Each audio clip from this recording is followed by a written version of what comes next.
Excuse me.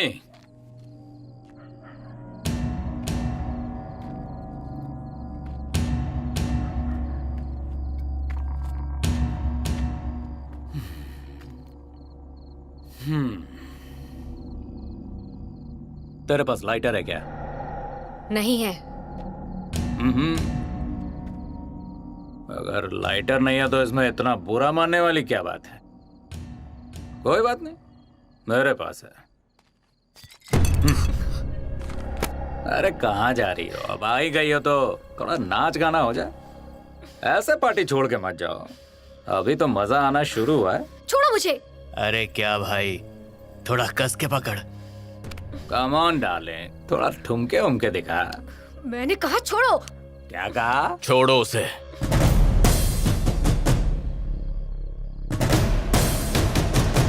क्या बोला रे तू? मैंने कहा छोड़ो उसे। क्या कहा? छोड़ दूं उसे? पर मेरा मूड नहीं है। क्या करेगा? मारेगा मुझे?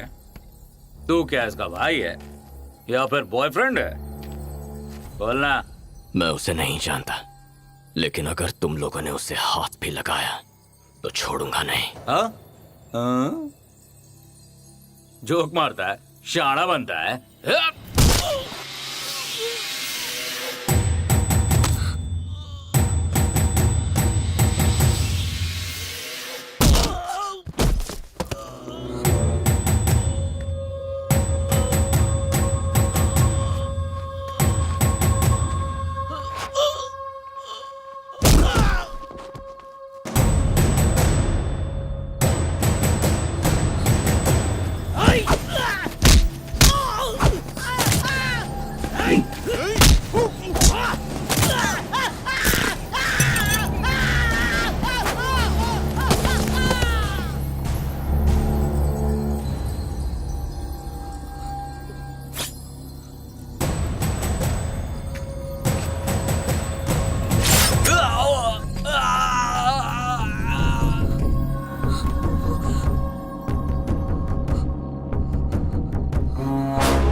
कृष्णा।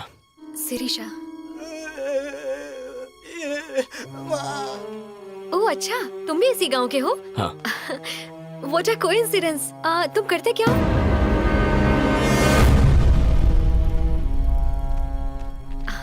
मेरा हॉस्टल आ गया। मुझे उन गुंडों से बचाने के लिए थैंक्स। कोई बात नहीं, गुड नाइट। कृष्णा, अगर बुरा ना मानो तो तुमसे एक बात कहूं? जब तुम उन्हें इतनी बेरहमी से मार रहे थे, मुझे उन गुंडों से ज्यादा तुमसे डर लग रहा था। कृष्णा, क्या मैं तुमसे एक और बात पूछूं? पूछो ना। तुम्हें उन गुंडों को इतनी बेरहमी से मारना जरूरी था क्या? छोटे सांप को भी लकड़ी से ही मारना पड़ता है, ऐसा मेरे बाबा कहते हैं। ओह, तो तुम्हारे बाबा कौन है?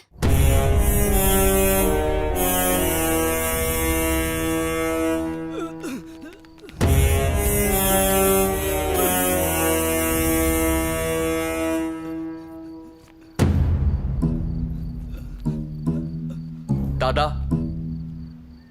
मैं आज तुझे एक कहानी सुनाता हूं। मेरे गांव में रामाराव नाम का एक गरीब किसान रहता है।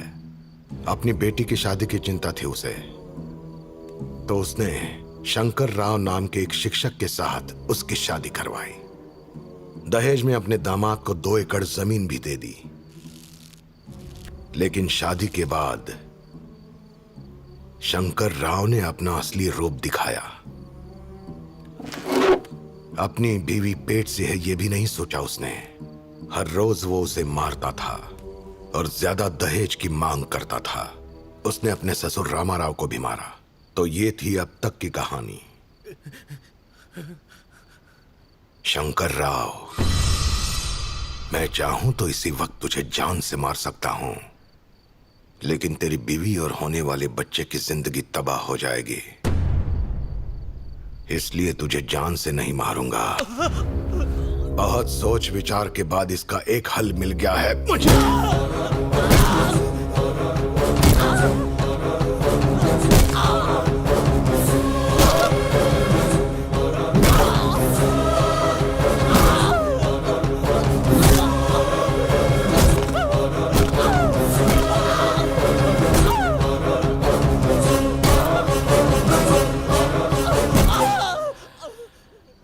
अब तुझे अपने पैरों पर खड़े होने के लिए कम से कम 6 महीने लगेंगे।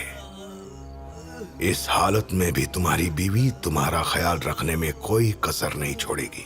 तब तुम्हें इस बात का एहसास हो जाएगा कि तुम्हारी बीवी तुमसे कितना प्यार करती है और उसे तुम्हारी कितनी फिक्र है।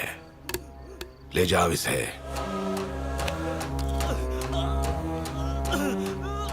इसे अस्पताल में भर्ती कर दो।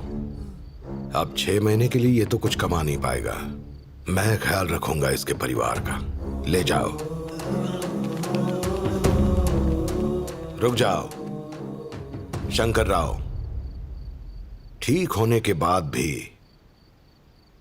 तेरी अकल ठिकाने नहीं आई तो हथौड़े के नीचे तेरा सर कुचला जाएगा।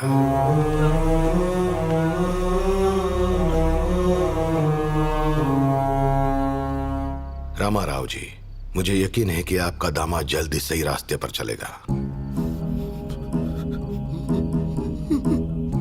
दादा गरीबों का अन्नदाता है, गांव वालों के लिए भगवान है। दादा ने नंदवरम प्रोजेक्ट के खिलाफ आवाज उठाई तो उन्हें और उनके परिवार को मारने की कोशिश की गई, लेकिन एक सच्चा इंसान नेकी के रास्ते पर ही चलता है, भले ही उसकी जान चली जाए।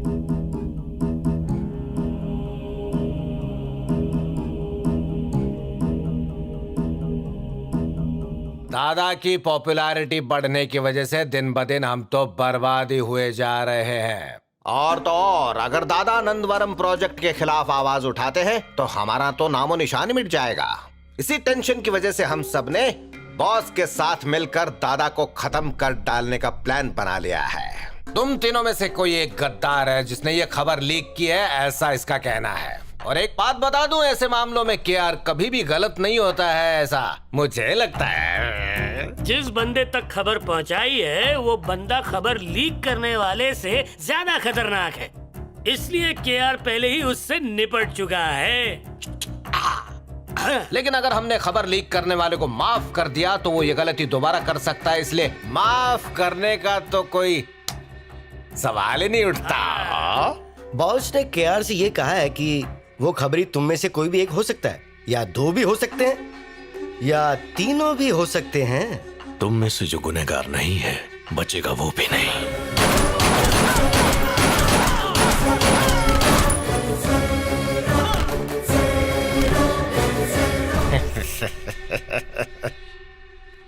मेरी बात सुनो कि यार, अगर लोगों की नजर में दादा की पॉपुलैरिटी हद से ज्यादा बढ़ गई ना तो हमारा नंदवरम प्रोजेक्ट तो मिट्टी में ही मिल जाएगा, समझ गए?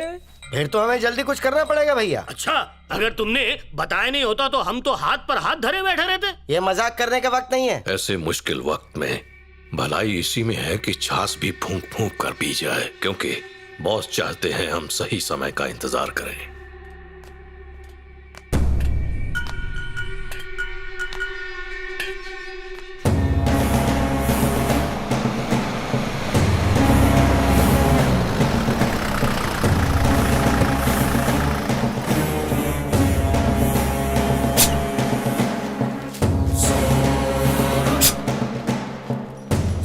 मुझे उसे कितनी बार समझाना पड़ेगा?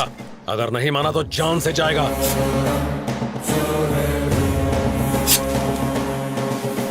जब हम इससे हैदराबाद में मिले थे तो इसने 30 लाख में बात पक्की की थी। अब 10 दिन के अंदर ये पलट गया और कर्नूल कोर्ट के बाहर मेरे चचेरे भाई को मार डाला। सच्चाई को तोड़ मरोड़ के बोलेगा तो काट डालूंगा। आवाज नीचे करके बात कर। मेरा नाम लेने की औकात भी है क्या इसकी? दादा की इज्जत करता हूँ तभी यहाँ आया हूँ। अगर पता होता कि ये 2 कौड़ी का आदमी यहाँ बैठा है तो मैं अपने नौकरों को भी यहाँ नहीं भेजता।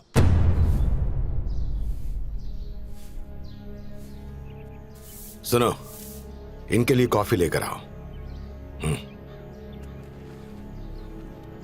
चीनी कितने चम्मच लोगे? 1 चम्मच। तमीज से बात करो। रेड्डी, मेरी नजर से कोई चीज नहीं छूटती। यहां चिल्लाने से और धमकियों से कोई काम नहीं बनता। चलो मुद्दे पर आते हैं। मैंने दोनों की सुन ली है। अब जो फैसला होगा वो मैं करूंगा। तुम मेरी इज्जत करते हो इसलिए यहां आए हो, है ना? तो मेरा फैसला ये है कि तुम 30 लाख में ये सौदा पक्का कर दो, समझ गए?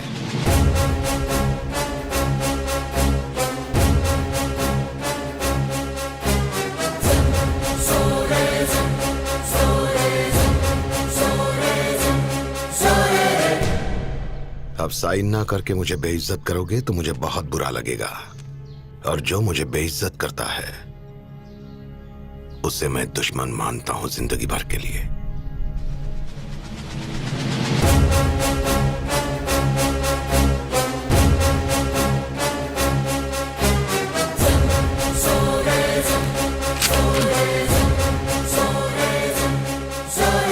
रुक जाओ, कॉफी तैयार है। मुझे नहीं पीनी। तुम्हें पीनी पड़ेगी। जब तक तुम कॉफी पियोगे तब तक मैं कुछ जरूरी बातें करना चाहता हूं तुमसे। नहीं चाहिए? कोई बात नहीं, मैं पीऊंगा।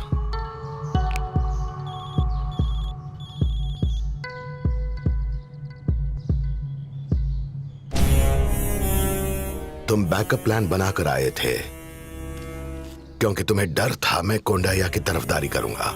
मैं जानता हूं जैसे ही वो यहां से निकलेगा तुम्हारी गैंग उसे नल्ला रोड पे मार देगी। ज्यादा चीनी अच्छी नहीं होती। जानना चाहते हो वो फोन किस बारे में था? मेरे लोगों ने तुम्हारी गैंग को 5 मिनट पहले ही खत्म कर दिया है।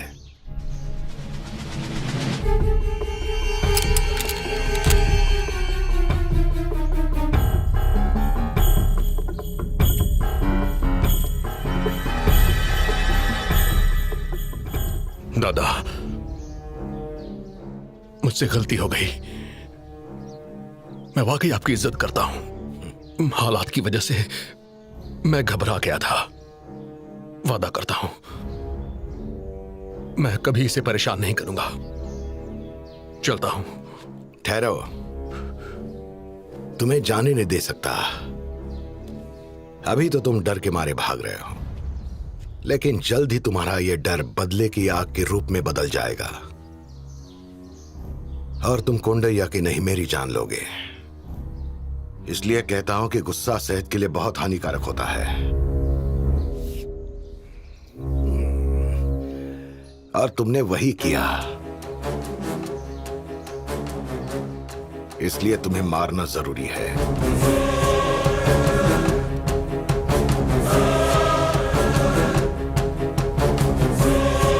रेड्डी भैया, जंगल में हर कोई शेर बनना चाहता है, लेकिन शेर जैसे दहाड़ना हर किसी के बस की बात नहीं होती। उम्मीद है तेरे अगले जन्म में ये बात को तू जरूर समझेगा। अगले जन्म के लिए बहुत बहुत शुभकामनाएं। रघु,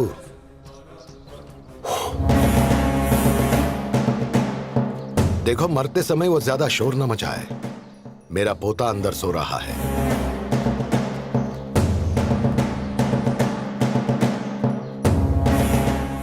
किसी भी बॉडीगार्ड का फर्ज होता है कि वो जिंदा लोगों की रक्षा करे। जो मरा है उस पर जान देने से कोई फायदा नहीं। ना तुम रेड्डी के बेटे हो और ना भाई, सिर्फ बॉडीगार्ड हो। मैं तुम्हें उससे ज्यादा तनख्वाह दूंगा। मेरे लिए काम करो। कृष्णा, हैदराबाद में बहुत बारिश है। लक्ष्मी, क्या कर रही हो? पूजा कर रही हूँ। अरे देखो तो कौन आया है। कौन? एक बार आके देखो तो सही।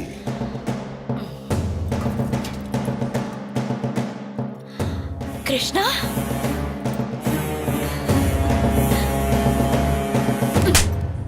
दिवाली के लिए घर क्यों नहीं आया?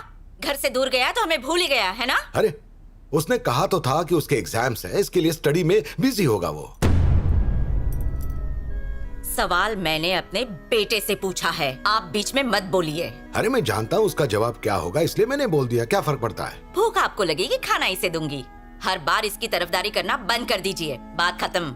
लक्ष्मी तुम भी ना। बाहर आप होंगे बॉस, लेकिन इस घर की बॉस यहाँ आपके सामने खड़ी है। कोई शक? नहीं तो।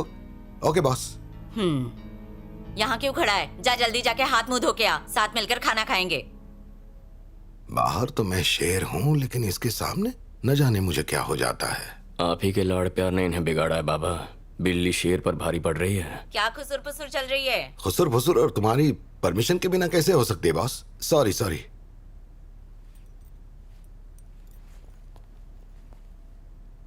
हे आदि, कैसी हैं आप भाभी? भैया कहाँ हैं?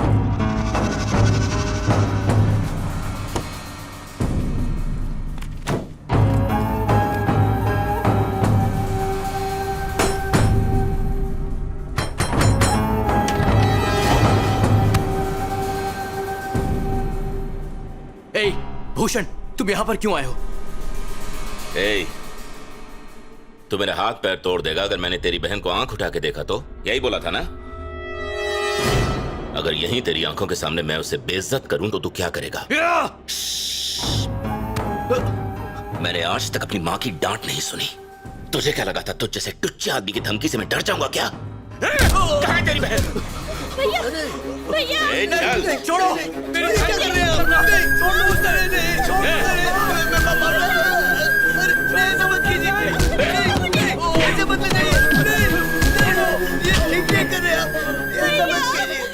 जब इससे मेरा मन भर जाएगा तो वापस इसे यहाँ फेंक दूंगा। अगर इसके बारे में किसी से कुछ कहा तो इसकी लाश भी नहीं मिलेगी। छोड़ो मुझे।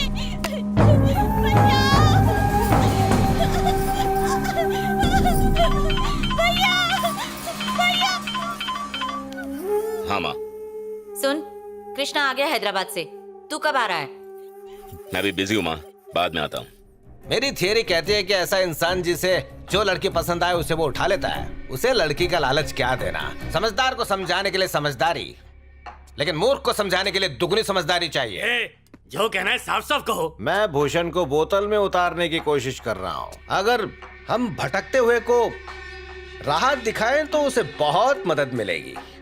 गलत राह पर चलने वाले आदमी को हम अपने लिए इस्तेमाल करें तो हमें मदद मिलेगी। तो ये था आज का प्रवचन।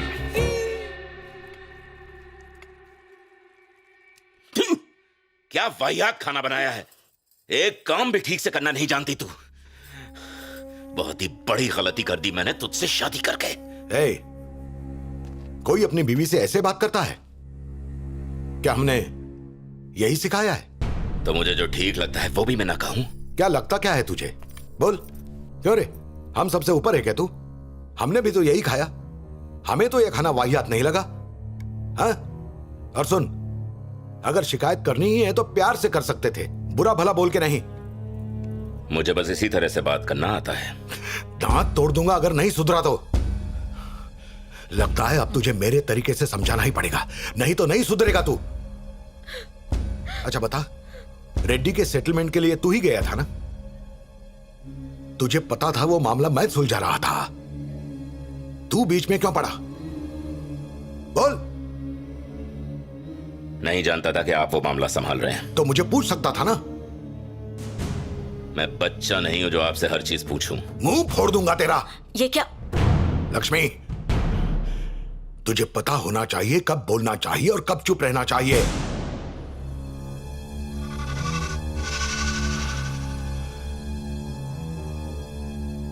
घूर क्या रहा है? आंखें नीचे, आंखें नीचे कर।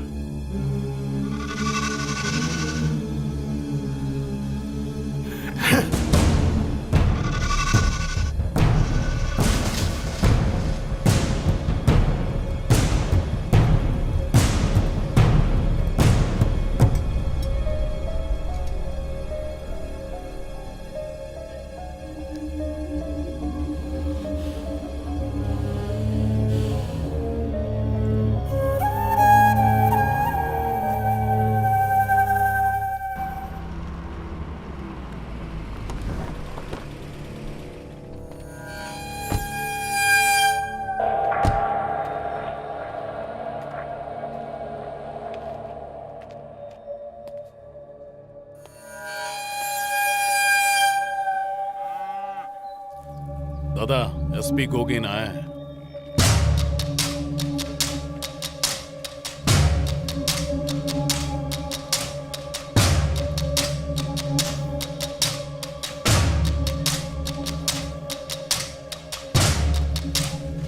गोगिन राव, बताओ, गांव में अपराध बढ़ रहे हैं या घट रहे हैं?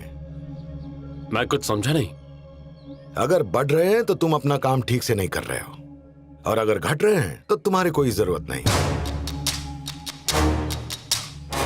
मैं आपसे हाय हेलो करने नहीं आया हूँ। मैं गुरुवा रेड्डी के कत्ल की पूछताछ करने आया हूँ। मेरे खबरी ने मुझे बताया कि उसकी मौत का जिम्मेदार तुम्हारा आदमी रघु है। मैं यहाँ इसे अरेस्ट करने आया हूँ। ये वही करता है जो मैं कहता हूँ। लेकिन इंक्वायरी में आपका नाम नहीं है। इंक्वायरी की क्या जरूरत जब मैं अपना गुनाह कबूल कर रहा हूँ? अगर हिम्मत है तो मुझे अरेस्ट कर, वरना कॉफी पी और दफा हो जा। आप बेवजह ही इतना गुस्सा हो रहे हैं। गोगिन राव, मैं अपना गुस्सा बेकार लोगों पर जाया नहीं करता। मैं वक्त की कदर करता हूं। लगता है तुम्हारे पास बेकार वक्त ज्यादा है, और मेरा हर पल बहुत कीमती है। तुम जा सकते हो।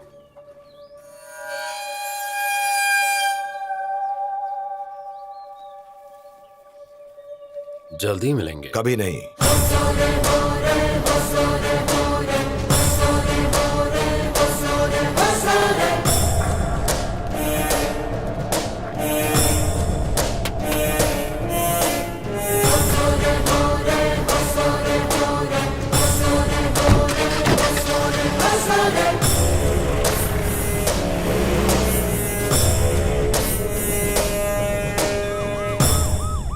सर, गोगिन राव बोल रहा हूँ। हमारा प्लान फेल हो गया सर। गोगिन राव के जरिए रघु को गिरफ्तार करने का हमारा प्लान पूरी तरह से फेल हो गया। हमें कुछ और सोचना पड़ेगा। हाँ, इस तरह बॉस और उनके आइडिया सुनते रहे तो एक दिन वो सबको ले डूबेगा। किसी टापू तक पहुंचने के लिए पहले समंदर में छलांग तो लगानी पड़ेगी। या तो तुम डूब जाओगे या तैरना सीख जाओगे। पर कहीं तूफान और शाख के डर से किनारे पर ही खड़े इंतजार करते रहे तो गिद्ध तुम्हें खा जाएंगे। तुम्हारा प्रवचन पहली बार समझ में आया। लंबा था लेकिन समझ में आ गया। जो जल्दबाजी करेगा उसका हश्र बुरा होगा। आसमान वही छू सकता है जिसके हौसले बुलंद हों। ये मेरा ओवर कॉन्फिडेंस नहीं है, सत्य वचन है। बॉस, हम सबसे ज्यादा जानते हैं, एक कदम आगे की सोचते हैं। उनकी इजाजत के बिना समंदर में छलांग लगाना ये कोई हल नहीं, बेवकूफी है।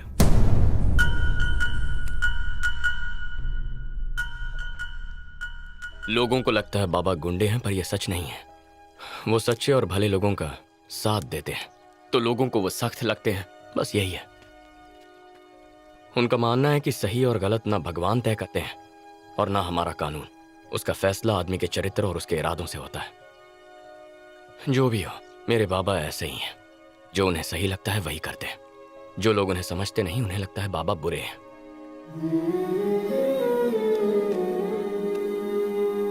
पर इस तरह लोगों को डरा धमकाकर मारकर उनको क्या मिलेगा?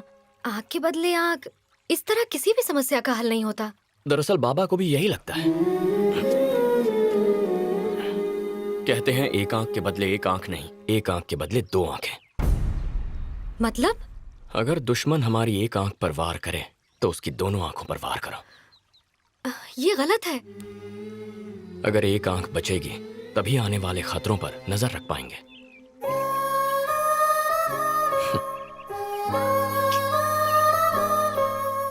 दादा,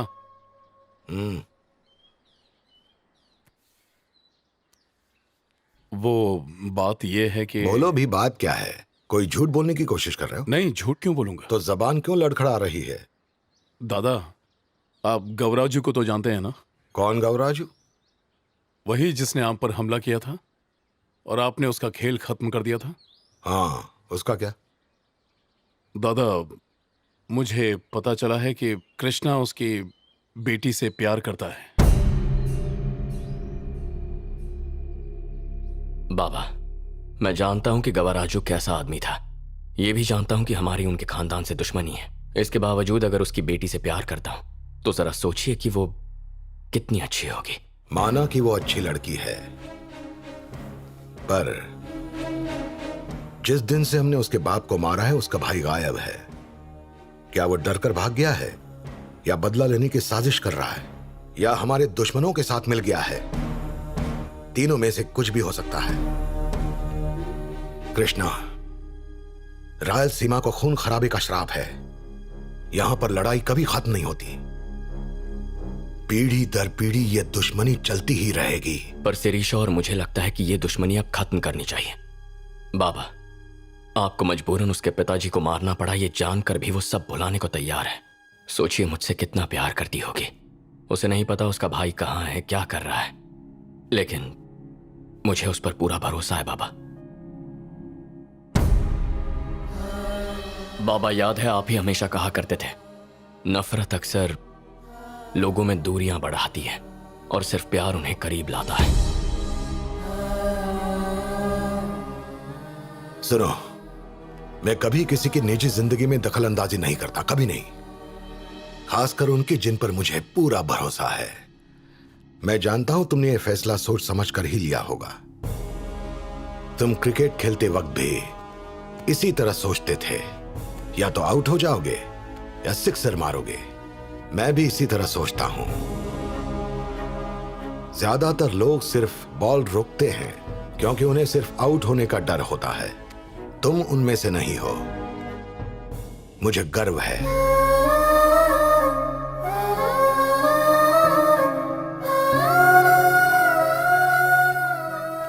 मेरा शेर, all the best. Thank you बाबा।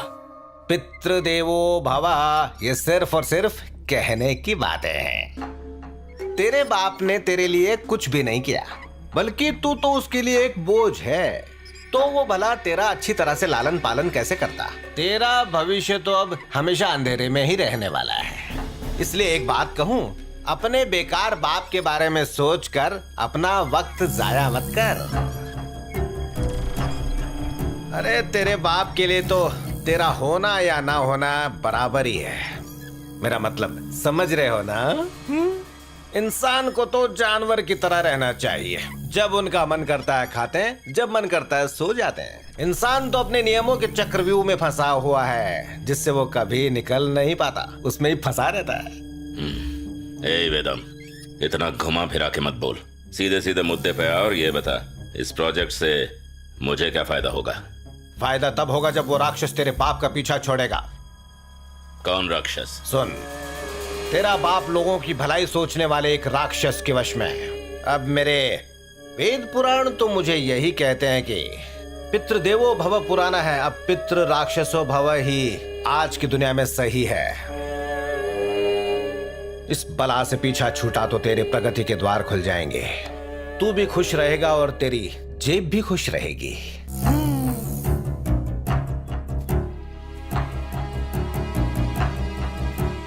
तुमने कहा था कोई जरूरी बात है, तो अब चुप क्यों? कृष्णा, हमने वादा किया था कि हम पुरानी बातें भूल जाएंगे, इसलिए मुझे समझ नहीं आ रहा है कि मैं तुमसे ये बात कैसे कहूं। पर क्या? मैं अगर बताऊंगी तो तुम नाराज तो नहीं होगे? बात क्या है शिरीषा?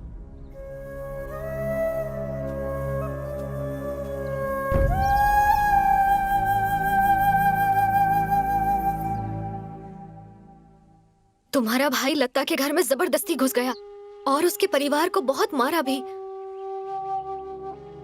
उसे उठाकर तुम्हारे फार्म हाउस लेकर गया। सब तुम्हारे पिताजी के नाम से डरते हैं, इसलिए उसे बचाने कोई नहीं आया। ये तुम क्या कह रहे हो? भूषण ने ऐसी हरकत की? हाँ बाबा, आपने मुझसे कई बार कहा है, जो लोग हम पर भरोसा करते हैं वही हमारी ताकत और प्रतिष्ठा बनते हैं, लेकिन विश्वास से, हमारे डर से नहीं। भैया लोगों को आपका डर दिखाकर आपकी प्रतिष्ठा मिट्टी में मिला रहे हैं।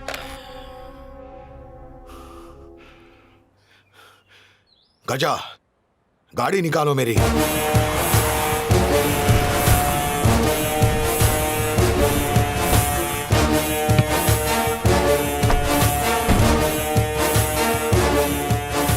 बाबा, बाबा यहाँ कुछ कुछ नहीं है। बाबा कहाँ रहे हो आप? अंदर बाबा, यहाँ।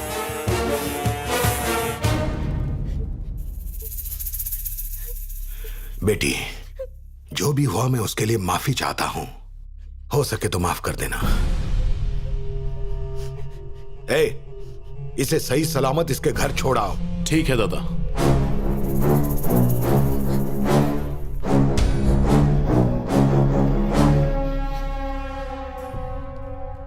जब भी मुझे लगता है कि तू सुधर जाएगा तो और भी गिर जाता है। मुझे तेरी शक्ल से नफरत होने लगी है। घिन आती है तुझसे, बदतमीज, मक्कार। मैंने कितनी बार तुझे सुधरने का मौका दिया, लेकिन तेरी खोपड़ी में बात घुसती नहीं है। अपनी माँ की वजह से जिंदा है अब तक, समझा? मुझे खुद से नफरत होती है जब सोचता हूँ कि तू मेरा बेटा है। अब भी वक्त है, सुधर जा। तुझ जैसे शैतान को बाहर की दुनिया से दूर रखने में ही भलाई है। आज से तेरा इस फार्म हाउस से बाहर जाना बंद, और यही तेरी सजा है। हे, नजर रखो। हाँ दादा।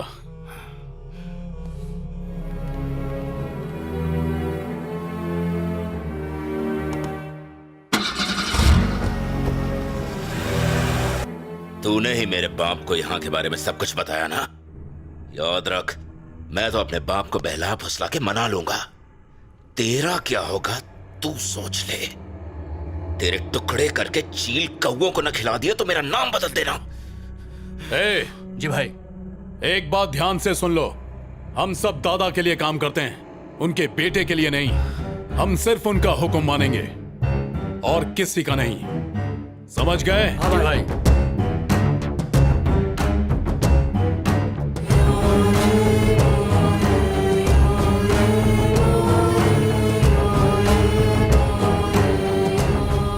पता नहीं भूषण की परवरिश में क्या कमी रह गई।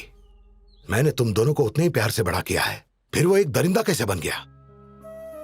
अगर मैं किसी की जान लेता हूं तो उसके पीछे एक वजह होती है। मैं अच्छा क्या है बुरा क्या है इन चीजों को समझता हूं, फिर किसी की जान लेता हूं। पर ये लड़का ना कुछ सोचता है ना समझता है, सिर्फ अपनी मन मर्जी करता है। मुझे वो कभी समझ नहीं पाएगा। मुझे उसका ये बर्ताव बिल्कुल पसंद नहीं। इसमें उसकी अकेले की गलती नहीं है बाबा। उसके दोस्त भी उसे भड़काते रहते हैं, कहते हैं तेरे बाप के बाद तू ही यहाँ का राजा बनेगा। वो उनके बहकावे में आता है। अरे वो कोई दूध पीता बच्चा है क्या लोगों की बातों में आएगा? उसके पास दिमाग नहीं है? तू एक बात बता, एक बात उसकी समझ में क्यों नहीं आती? उसका बाप जो भी कर रहा है वो सब उसकी भलाई के लिए कर रहा है। उसमें इतनी बुराई भर गई है कि उसे अब अच्छाई दिखाई ही नहीं देती बाबा। हमें किसी भी तरह उसे सुधारना होगा। हाथ से निकल चुका है वो। सच बताओ मुझे, क्या वो वाकई एक अच्छा इंसान बन सकता है? बताओ, बोलो कृष्णा। भले हम में खून का रिश्ता क्यों ना हो, लेकिन मैं गलत चीजों को बढ़ावा नहीं दे सकता। बेटा सही रास्ते पर चले, यही माँ बाप की इच्छा होती है। अब इस तरह रोने से क्या होने वाला है? जब मेरी शादी हुई थी मैं तभी समझ गई थी वो किस तरह के इंसान है। मैंने पूरी कोशिश की एडजस्ट करने की। आप लोगों को मैं अपने माँ बाबा जैसा समझती हूँ। कृष्णा मेरे बड़े भाई जैसा है। उन्हें मेरे बच्चे से लगाव है। मेरे लिए यही काफी है।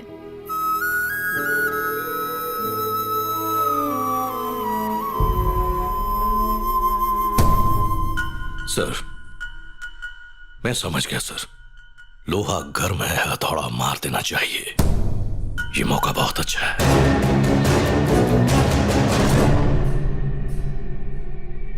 लक्ष्मी। अब क्या हो गया? लक्ष्मी लक्ष्मी लक्ष्मी आ रही हूँ ना। हाँ, क्या हुआ? तुमसे बात करना चाहता है। इतना शर्मा क्यों रहा है? वो मैं शादी की खबर देने आया हूँ। क्या तू फिर से शादी कर रहा है? अरे नहीं भाभी, मैं नहीं, मेरी बेटी की शादी है। शादी बेटी की है और शर्मा तू रहा है? हमेशा लड़ाई झगड़े की खबर लाता हूँ ना, खुशखबरी कैसे दी जाती है पता नहीं। देखिए ना, इसके चेहरे पे ये मुस्कुराहट कितनी अच्छी लग रही है ना। ऐसे लग रहा है जैसे कीचड़ में कमल खिलाओ। अब बता, शादी कब है? 6 तारीख को, अगले महीने। आप दोनों आएंगे तो ऐसे लगेगा जैसे बंदूक और गोली की जोड़ी शादी में आई है। अरे यार, मिसाल भी हथियारों की देता है और कुछ सोचता नहीं है क्या? उसके शब्दों को नहीं, भावनाओं को समझो। एक शिष्य की भाषा तो गुरु ही समझ सकता है। हम तो गंवार हैं। हम आएंगे, बंदूक और गोली की तरह तुम्हारी चाकू जैसी बेटी की एक भाले जैसे पति के साथ शादी करवाएंगे ताकि तुम उसे खुशी खुशी अपने घर से विदा करो। क्यों?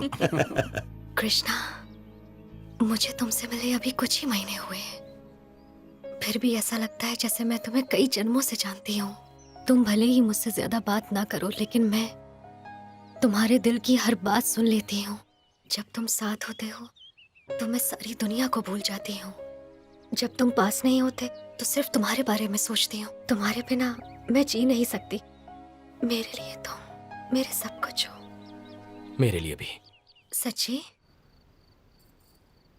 आपके 60वें जन्मदिन की तैयारियों में कृष्णा कब से लगा हुआ है? तुम्हें मेरी बर्थडे पार्टी के सबसे पहले गेस्ट से मिलना है।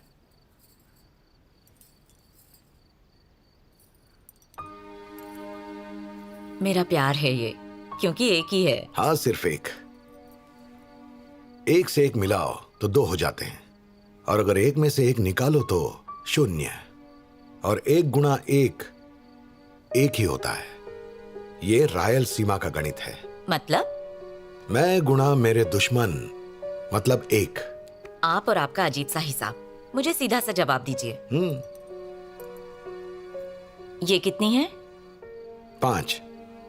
अगर इन उंगलियों को साथ मिला लूं तो क्या होगा? बंद मुट्ठी। तो क्या आप मानते हैं एक परिवार को इस बंद मुट्ठी की तरह हमेशा एक रहना चाहिए? पर इस वक्त भूषण हमारी खुशियों का हिस्सा नहीं है। तुम जो भी कहना चाहती हो साफ साफ बोलो। ये आप हैं, ये मैं, ये बहू और ये कृष्णा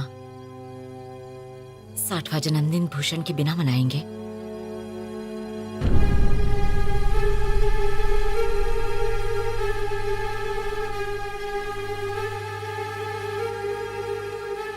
मान जाइए।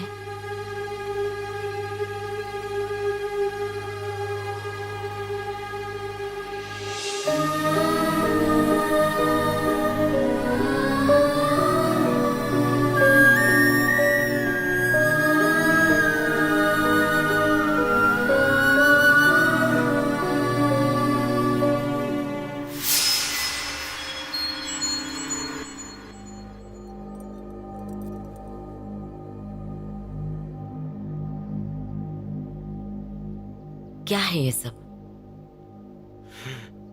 माँ, सच बोल रहा हूं, मेरी गलती नहीं है। बाबा ने सबके सामने। ए, वो मेरे पति है, तुम्हारे बाबा बाद में। उन्हें तुझसे ज्यादा जानती हूँ। उनके बारे में कुछ नहीं सुनूंगी। पर माँ।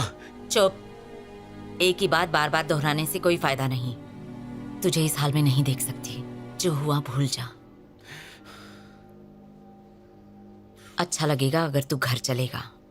तेरी सारी गलत हरकतों के बावजूद तेरे बाबा को मैंने मना लिया है।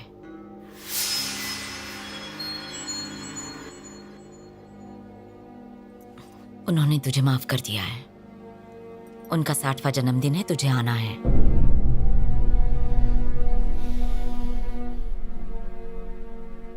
घर चल, एक बार उनसे माफी मांग ले।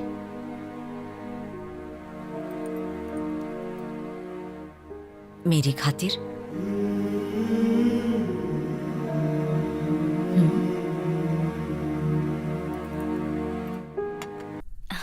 नमस्ते। हाँ, नमस्ते भाभी। ये क्या, आज भी राजनीति की बातें? कृष्णा ने आपके लिए प्रोग्राम रखा है, चलिए।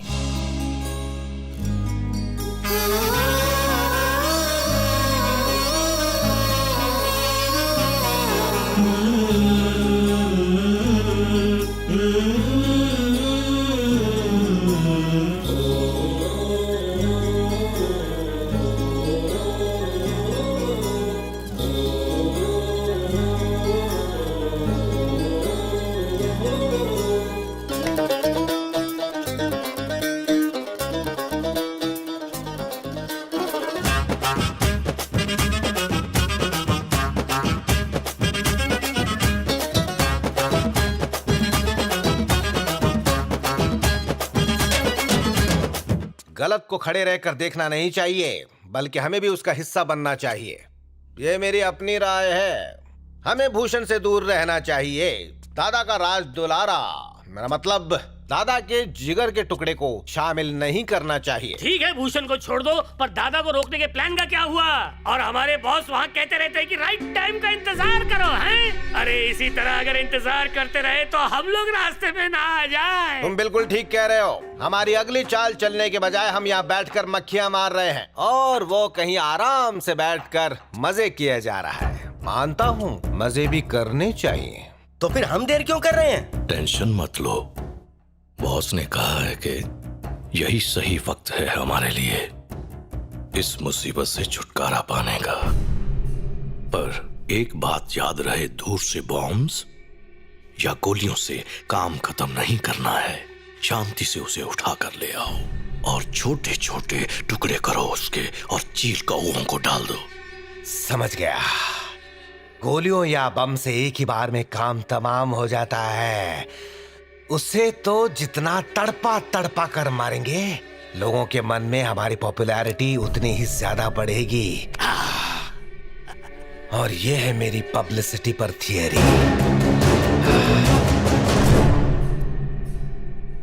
बाबा, हमारे परिवारों के बीच जो कुछ हुआ वो आप समझते हैं, पर शिरीषा की मां नहीं मान रही।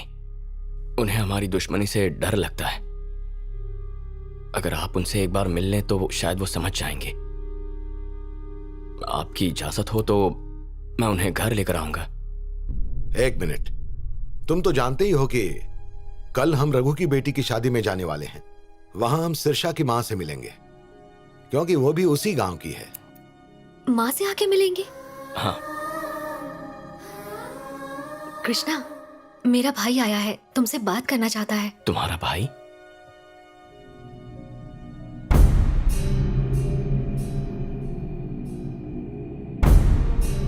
मेरे बारे में तो सुना ही होगा।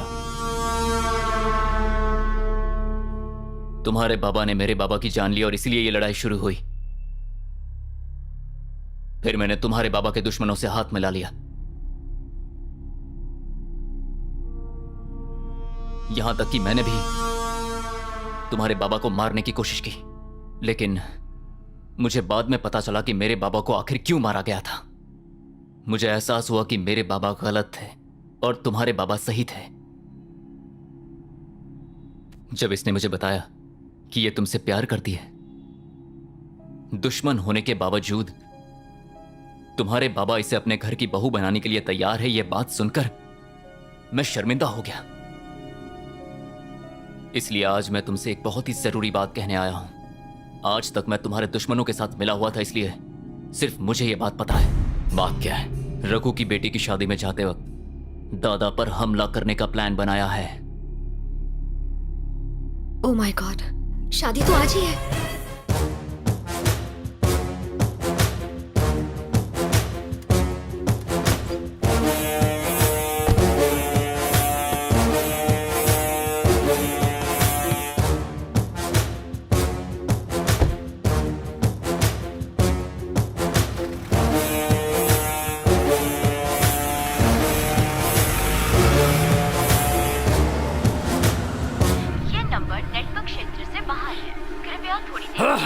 नेटवर्क नहीं है।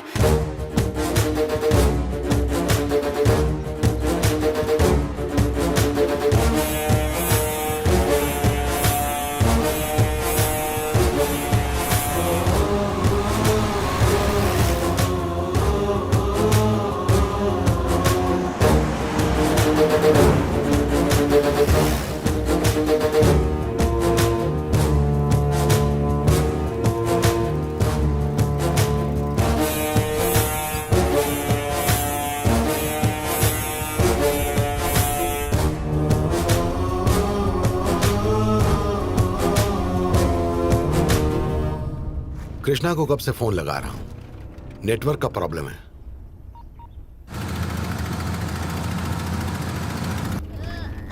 देखो देखो, वहां देखो, क्या है वहां?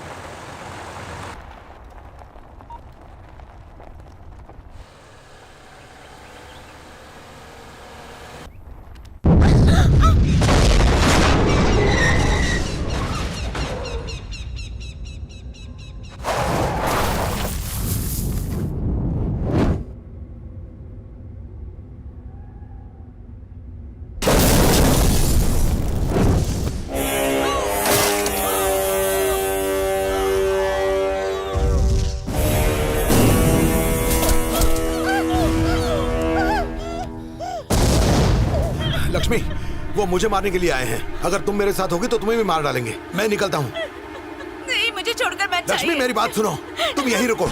गजा, लक्ष्मी का ख्याल रखना। जी।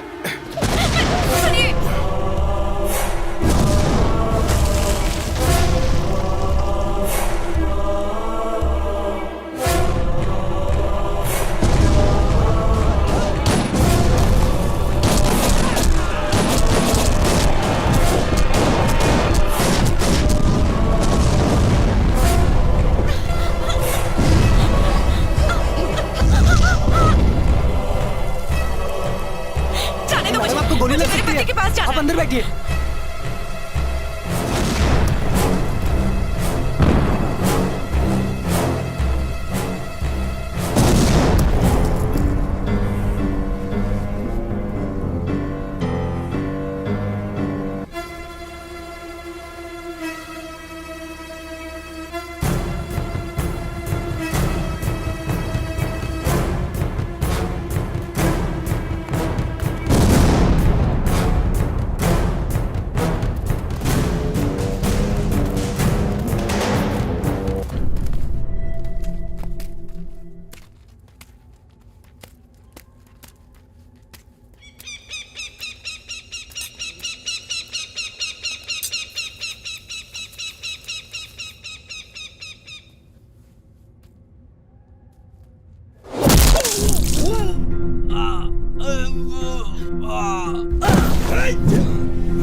आज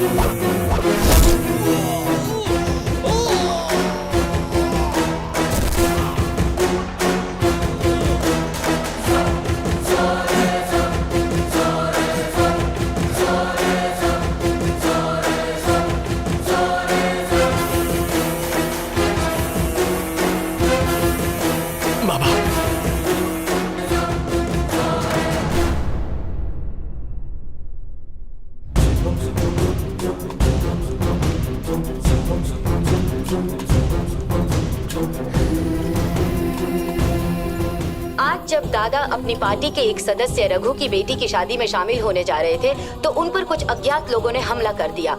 कहा जा रहा है कि इस हमले में उनकी बहू, पोते और पार्टी के कुछ लोगों की मौत हो गई है। दादा की हालत गंभीर बताई जा रही है और उन्हें हॉस्पिटल में भर्ती किया गया है। डॉक्टर से पता चला है कि दादा की हालत अब खतरे से बाहर है। दादा के चाहने वालों की भीड़ हॉस्पिटल के बाहर इकट्ठा हुई है और वो लगातार दादा की सलामती के लिए दुआ मांग रहे हैं। अपनी जात पात सब कुछ भूलकर बस वो यही प्रार्थना कर रहे हैं कि उनके दादा सही सलामत घर वापस आ जाए। जो चला गया वो वापस नहीं आएगा, जो जिंदा है वो और कितने दिन जिंदा बचेगा, ऐसा सोक्रेटिस ने मुझे सपने में कहा था। जो हो गया सो हो गया, अब रोकर क्या फायदा, ऐसा श्रीमद् भगवत गीता में साफ लिखा है। तो मैं दुखी भी न हूँ, तुम्हें क्या फर्क पड़ता है? बीवी और बच्चे तो मेरे मरे हैं। तुम्हारे प्लान के मुताबिक सिर्फ मेरा बाप मरना चाहिए था। आजकल तो जिंदगी की भी गारंटी नहीं होती, तो फिर प्लान की कैसे होगी? हमें लगता है भविष्य में ऐसा होगा, पर हकीकत में जो होता है उसमें जमीन आसमान का फर्क होता है। अगर मुझे पहले बताया होता तो मैं रिस्क नहीं लेता। जिंदगी में रिस्क ना लेना ही सबसे बड़ी रिस्क है मेरे दोस्त, ये मेरी पर्सनल थियरी है। भूषण, तू तो हमेशा कहता रहता था कि तुझे अपनी पत्नी से प्यार बिल्कुल नहीं है, फिर ये गुस्सा क्यों दिखा रहा है? भूषण,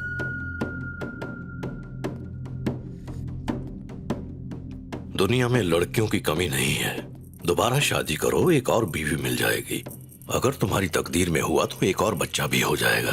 पर नंदवरम प्रोजेक्ट के प्रॉफिट्स एक बार हाथ से निकल गए तो फिर दोबारा कभी नहीं मिलेंगे। परिवार चल बसा तो क्या हुआ, भविष्य दरवाजे पर दस्तक दे रहा है। याद रखना, पैसों के ढेर पर सोने वाले कभी भी चिल्लर की फिक्र नहीं किया करते। ये मेरी कमर्शियल थियरी है।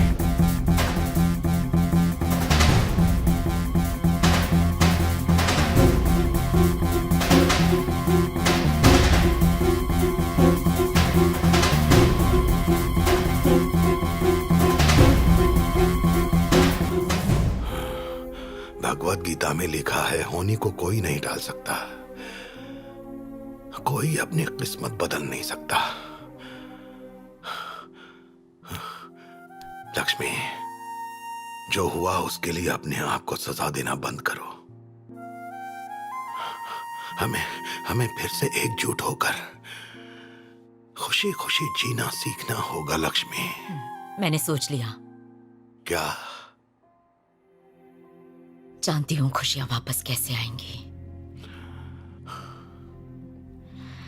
ये जिसने भी किया है मैं उसे खत्म कर दूंगी। लक्ष्मी, मैं भी इसी गांव की बेटी हूँ और आपकी पत्नी। कुछ भी हो जाए मैं बदला लेकर रहूंगी, उन्हें सजा मिलेगी और यही इस गांव का दस्तूर है। सही कहा भाभी आपने। अब कैसा है तो दोस्त? मैंने कहा था ना, वो गैंग नंदवरम प्रोजेक्ट शुरू करवाना चाहती है। मुझे यकीन है कि हमला उन्हीं ने करवाया होगा। मैं ढूंढ निकालूंगा।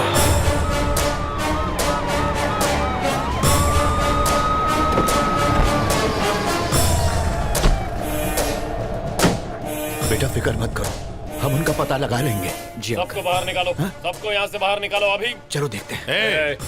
तमीज से कह रहा हूँ, यहाँ से बाहर निकलो। जानते नहीं मैं एक मंत्री हूँ? जानता हूँ। तो फिर प्रॉब्लम क्या है? ऐसे गंभीर माहौल में डॉक्टर्स और पेशेंट्स को इन गुंडों के हाथों में हथियार देखकर बेचैनी सी हो रही है, इसीलिए मैं इन सबको बाहर जाने के लिए कह रहा हूँ। अरे तुमको पता नहीं, दादा के पर्सनल बॉडीगार्ड्स हैं, उन पर अभी अभी हमला हुआ है। ऐसे में तुम इन्हें यहाँ से कैसे हटा सकते हो? कानून कहता है कि पब्लिक प्लेसेस पर हथियार जैसी चीजें ले जाना एंटी सोशल होता है। कानून तो हजारों बातें कहता है, सब लोग उसे मानते हैं क्या? मैं कह रहा हूँ ये लोग यहाँ से नहीं जाएंगे। देखिए सर, पुलिस पब्लिक सर्वेंट होती है, आप जैसे पॉलिटिशियंस की नहीं। मेरे लिए कानून और संविधान मायने रखता है, और मेरी ड्यूटी जो मैं कर रहा हूँ। क्या है आपकी ड्यूटी? आपने ड्यूटी की होती तो ये सब होता ही नहीं। तुम बीच में क्यों बोल रहे हो? मुझे बोलने के लिए आपकी इजाजत नहीं चाहिए। ये सब मेरे बाबा की पर्सनल सिक्योरिटी है। इन्हें बाहर फेंकने वाले आप कौन होते हैं? अगर तू अब चुप नहीं हुआ ना तो तेरी जुबान काट दूंगा। इंस्पेक्टर, यहाँ के हालात को समझिए। मैं विनती करती हूँ, आपकी माँ जैसी हूँ। क्या कहा? आप मेरी माँ जैसी हैं? लेकिन इस बारे में मेरे पिताजी ने कभी बताया नहीं। कृष्णा, कृष्णा, कृष्णा छोड़ दे।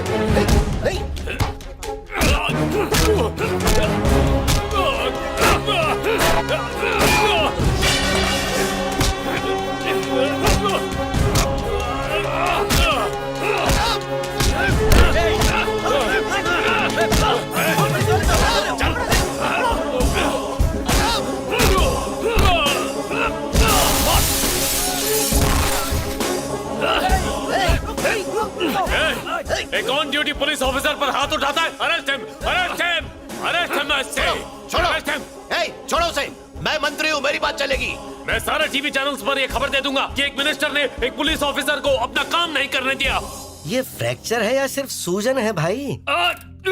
बेवकूफ। अभी तक दुख रहा है क्या? उसने मारा इसलिए नहीं दुख रहा है, तू दबा रहा इसलिए दुख रहा है। तुम पिट कर आ गए, अब ये इतिहास है। तुम बदला कैसे लोगे, इससे इतिहास बनेगा। जिसे अपने भविष्य की नहीं पड़ी है उसे क्या कहा जाता है तुम्हें पता है? मूर्ख इंसान, यानी कि इडियट। और ये मेरी ट्रेडिशनल थियरी है। मेरा हालचाल पूछने आए थे या जिंदगी पर प्रवचन देने? तुम चिंता मत करो गोविंद राव, तुम्हें तो जरा सी चोट आई है, पर इसी वजह से कृष्णा आज सलाखों के पीछे है। बॉस ने तुम्हें खास फोन करके बधाई देने के लिए कहा है। बड़ी मछली हॉस्पिटल में है और छोटी मछली जेल में अटकी हुई है। काम तो मांग करो दोनों का।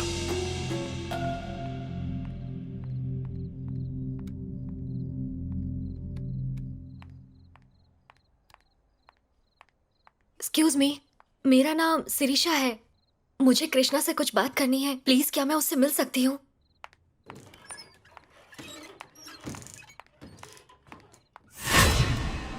कृष्णा, मेरे भैया ने मुझे बताया कि आज रात वो लोग हॉस्पिटल में तुम्हारे बाबा पर हमला करने वाले हैं। एसीपी गोविंद राव भी उनके साथ मिला हुआ है, इसीलिए उसने तुम्हें और सारी सिक्योरिटी को वहां से बाहर निकलवाया।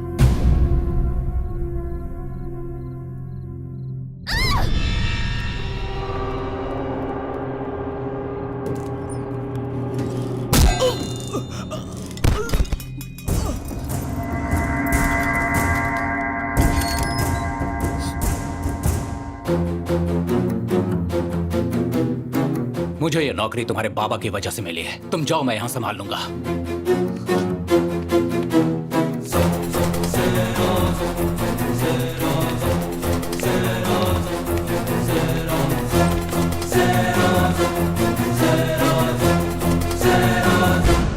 हेलो शिरीषा, मेरे बाबा ठीक है। मैं यहीं रुककर उन पर नजर रखता हूँ। तुम इसी वक्त मीडिया और पुलिस को इस सब के बारे में इन्फॉर्म कर दो। ठीक है कृष्णा।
अपने लोगों को लेकर हॉस्पिटल आ जा।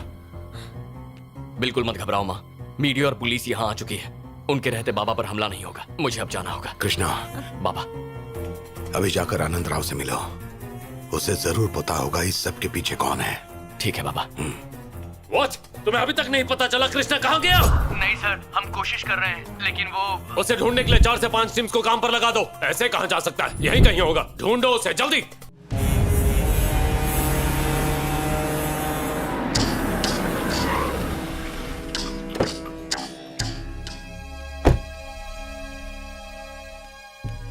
मैं तुम्हारे बाबा की बहुत इज्जत करता हूँ, और तो और वो मेरे बहुत ही अच्छे दोस्त हैं, लेकिन लोगों की नजरों में तुम्हारे बाबा एक क्रिमिनल हैं और मैं एक पॉलिटिशियन।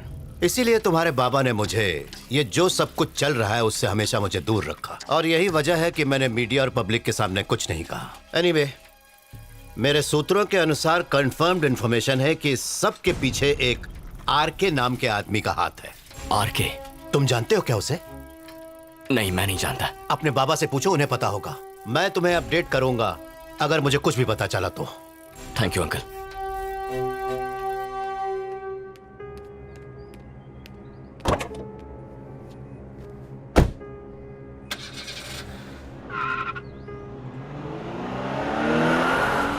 आनंद राव अंकल ने क्या कहा? उन्हें जो पता था उन्होंने बता दिया, लेकिन इसकी तह तक हमें खुद पहुंचना है।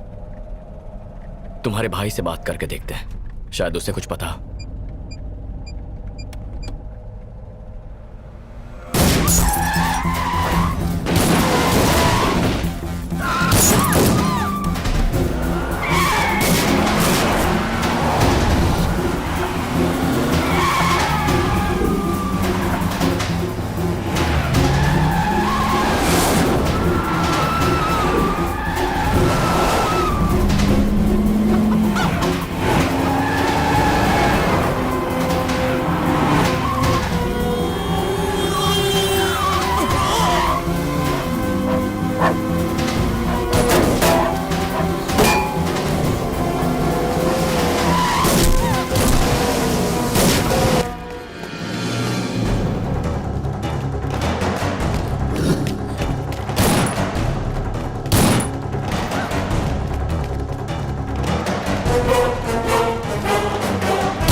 शीर्षा, अपने भैया को फोन करो।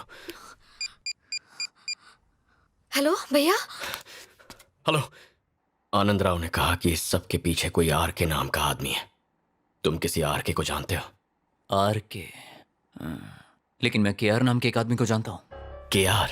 हाँ। क्या करता है वो? बिजनेसमैन है। मैं कभी उसे पर्सनली मिला नहीं, लेकिन पॉलिटिकल सर्कल में उसकी काफी चलती है। सिर्फ हमारे स्टेट में नहीं, बल्कि कर्नाटक में भी उसकी पहुंच काफी ऊपर तक है। मैंने सुना है वो 10 दिन यहाँ रहता है और महीने के 20 दिन बैंगलोर में गुजारता है।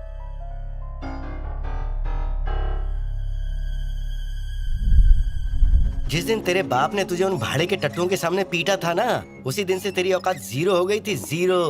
देख भूषण, जब तक तेरा बाप जिंदा है तू उसकी जगह नहीं ले सकता। वो तो मरने के बाद भी तुम्हें अपनी जगह नहीं देखना चाहता, इसीलिए उसने सबके सामने तुम्हारी इज्जत उड़ा दी। उसकी जिंदगी में तुम्हारे लिए कोई जगह नहीं है, यही सच है। इसे तेरी बदकिस्मती ही समझनी होगी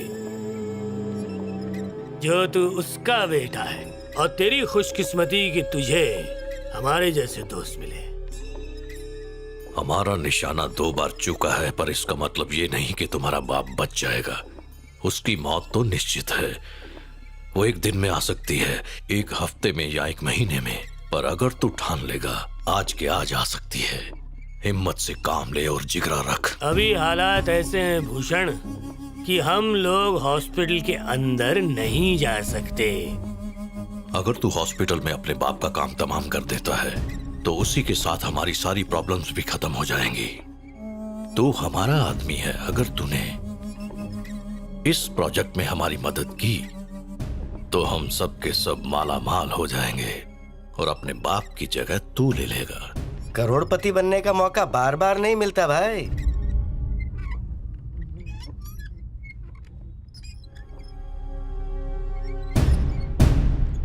क्या हुआ? इतना क्या सोच रहा है? बड़े बुजुर्ग कह गए हैं कि मौन का मतलब है स्वीकार, और मेरे जैसा महान आदमी कहता है कि जो सही है उसके बारे में क्या सोचना। किस्मत वाले हो जो तुम्हें अपने बाप का अंतिम संस्कार करने का मौका मिलेगा, और ये मेरी आखिरी थियरी है।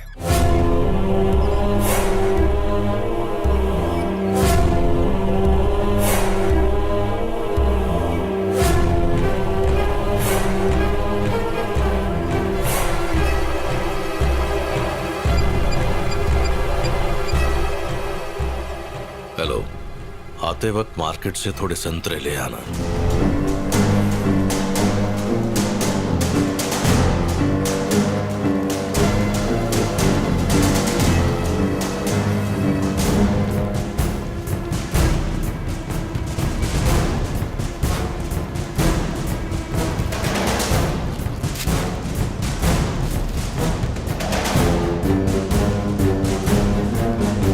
कहाँ था अब तक?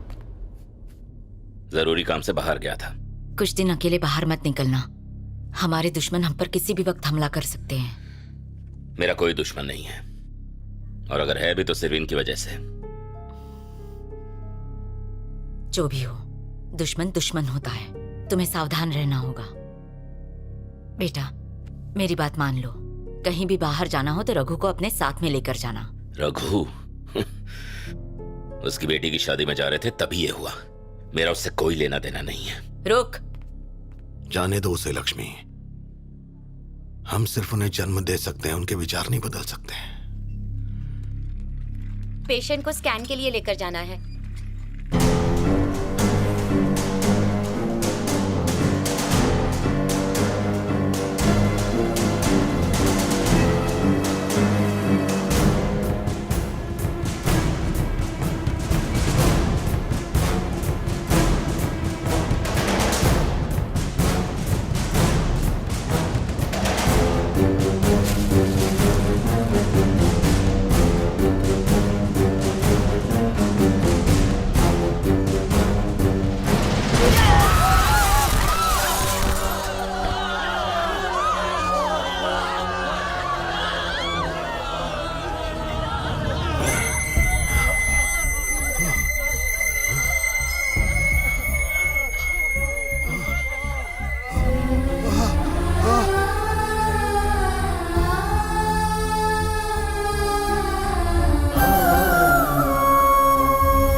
भी इसके पीछे है। और कौन मिला हुआ है? मैं उसके साथियों का पता लगा लूंगा।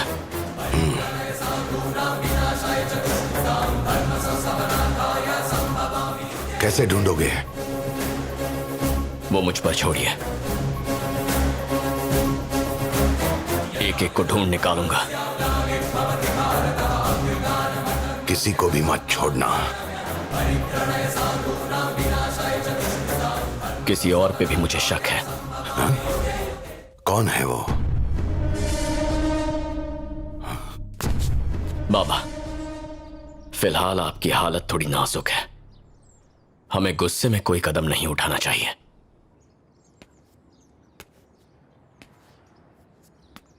उन्होंने सिर्फ आपकी बीवी को नहीं मारा, मेरी मां को मारा है। उन्होंने सिर्फ यहां के राजा को धोखा नहीं दिया है, मेरे बाबा को भी दिया है। इन दो कारणों की वजह से अगर किसी को बदला लेने का सबसे ज्यादा हक है तो वो इंसान मैं हूं। जाओ मेरे शेर। कृष्णा,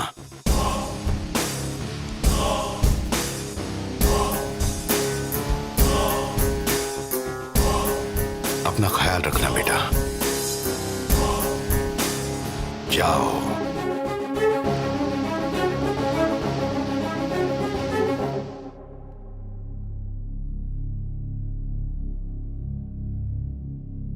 रघु। हाँ दादा। लक्ष्मी के तेरवे की तैयारी करो और शहर के सारे बड़े लोगों को बुलाओ। नगर सेवक, एमएलए, एमपी, मुख्यमंत्री, इन सारे पॉलिटिशियंस को जरूर बुलाओ और अपने सारे रिश्तेदारों को भी बुलाओ। कोई छूटना नहीं चाहिए।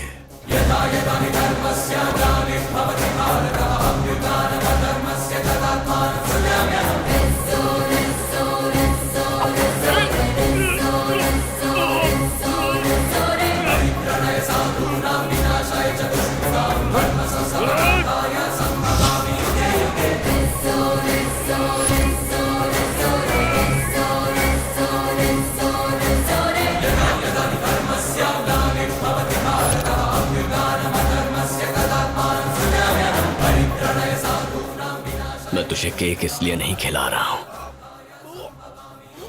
कि तुझे केक खाना बहुत पसंद है, बल्कि इसलिए क्योंकि तेरी जान लेने के लिए तुझे छूने से भी मुझे घिन आ रही है। तू तड़प तड़प कर मरे, इसीलिए हमने केक में जहर मिलाया है। मेरा यकीन मानो कृष्णा, मैंने उन्हें कहा था कि ऐसा मत करो।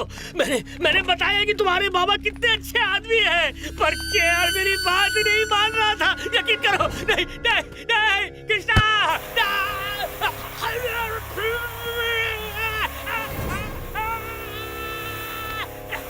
तूने उसे मारने की कोशिश की जिसे लोग अपनी हर सांस के साथ याद करते हैं, इसलिए मैं तुझसे तेरी सांसें छीन रहा हूं।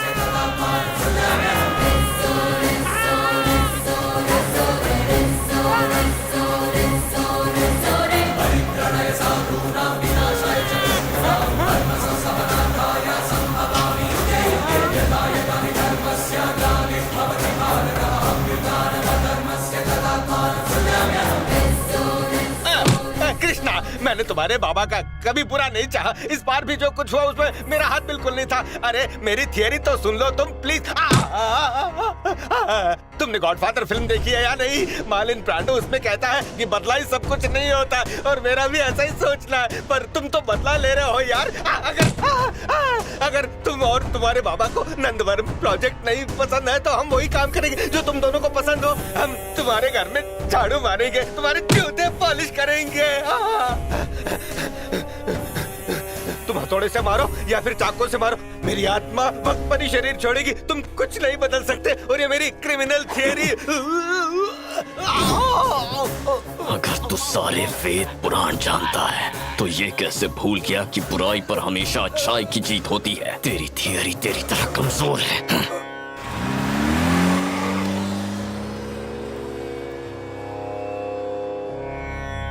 शेषगिरी, चंडी, वेदम, गोगिन, ये सब क्या हो रहा है?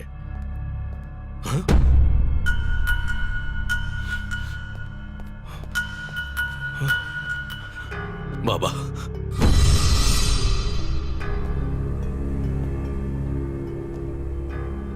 मैंने तेरे बाप को इसलिए नहीं मारा क्योंकि तूने मेरी मां को मरवाया था, पर इसलिए क्योंकि उसने तुझ जैसे कमीने को पैदा किया, तेरे अंदर के पाप को बढ़ावा दिया, क्योंकि उसने मेरे बाबा पर हमला करवाया, मेरे परिवार को परेशान किया, उन्हें दुख पहुंचाया। ऐसे और भी कई हजारों करोड़ों कारण हैं।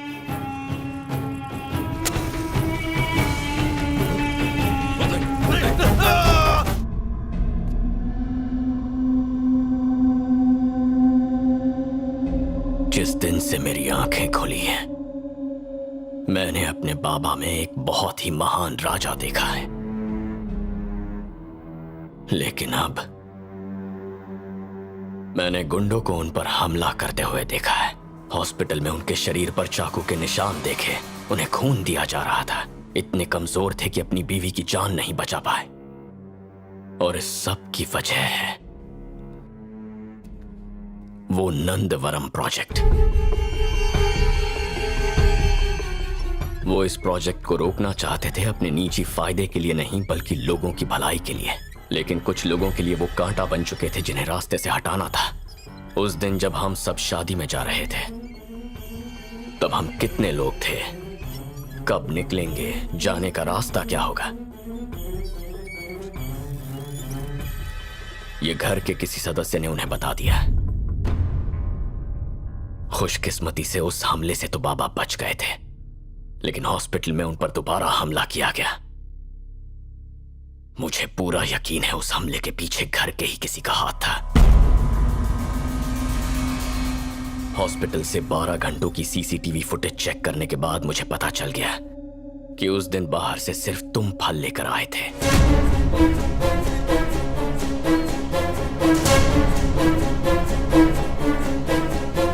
मुझे इस बात का गुस्सा नहीं है कि तूने उस मां को मारा जो आखिरी सांस तक तुझसे प्यार करती रही, लेकिन बचपन से तुझे जानते हुए भी मैंने कभी ये नहीं सोचा कि तू इस हद तक गिर जाएगा। देखो, और इसीलिए मुझे अपने आप पे गुस्सा आ रहा है।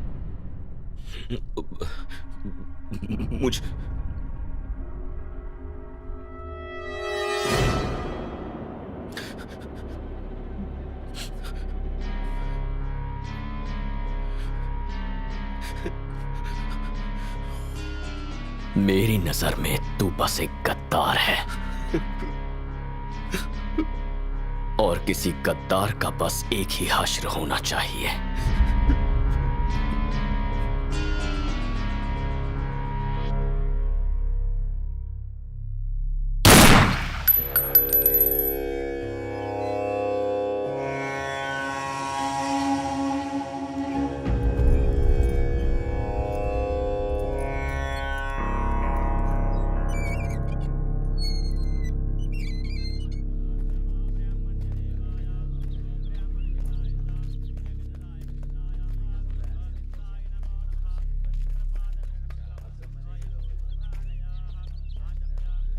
मैं दिल्ली में था जब मैंने बुरी खबर सुनी, विश्वास ही नहीं हुआ मुझे। मैंने कभी सोचा भी नहीं था कि अपने जीते जी मुझे ये दिन देखने पड़ेंगे। भगवान ने भाभी जी को तुमसे दूर करके बिल्कुल सही नहीं किया। इसके पीछे जो भी है मैं उससे पकड़ कर रहूंगा। पकड़ लिया है। कौन है वो इस सब के पीछे?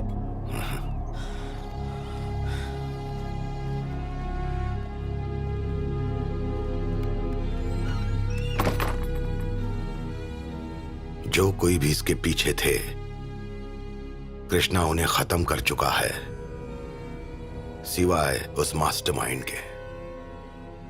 कौन है वो मास्टरमाइंड? तू है। ये तुम्हारा बेटा क्या बोल रहा है? तुम्हारे बाबा और मैं तो। जब मैं तेरे घर से निकला तो मुझ पर हमला हुआ था। हाँ तो? तेरे सिवा ये कोई नहीं जानता था कि मैं वहां तुझसे मिलने आया हूं, और यही वजह थी कि मुझे तुझ पर शक हुआ। नंदवरम प्रोजेक्ट में चंडी और केआर का हिस्सा 25-25% था, और बाकी का हिस्सा तेरे इलीगल बिजनेस के नाम पर था। मुझे ये इन्फॉर्मेशन भी मिल गई थी कि आने वाले इलेक्शन में तू ऑपोजिशन पार्टी में शामिल होने वाला है। मेरे बाबा कभी उस प्रोजेक्ट को आगे बढ़ने नहीं देते क्योंकि वो हमेशा लोगों का भला सोचते हैं। बाबा का दोस्त होने का नाटक करके तूने उन्हें यकीन दिलाया कि तू भी इस प्रोजेक्ट के खिलाफ है, और तूने केआर और चंडी की मदद से बाबा की पीठ में खंजर घोंपा, और वो खंजर मेरा अपना भाई था। क्यों बे? मैंने तेरे लिए कितना कुछ किया और तूने मेरा एहसान इस तरह चुकाया।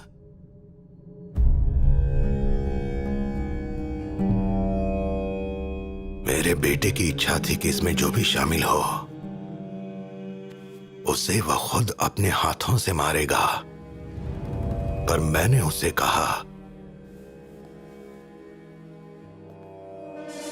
कि इस आखिरी गुनहगार को सजा मैं दूंगा। मैंने तुझसे दोस्ती की, लेकिन तूने मुझे धोखा दिया। तुझे तो इससे भी बदतर मौत मिलनी चाहिए। उम्मीद करता हूँ अगले जन्म में तुझे अच्छी बुद्धि मिले। नए जन्म के लिए तुझे शुभकामनाएं दोस्त। बाबा, आपको मां के श्राद्ध पर ध्यान देना चाहिए। मैं यहां सब संभाल लूंगा।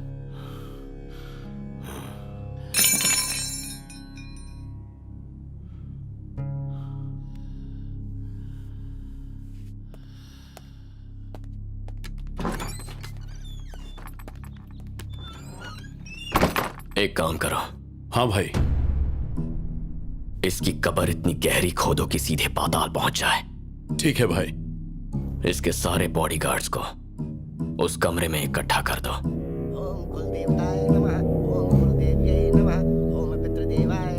किसी भी बॉडीगार्ड का फर्ज होता है कि जो जिंदा है वो उसकी रक्षा करे।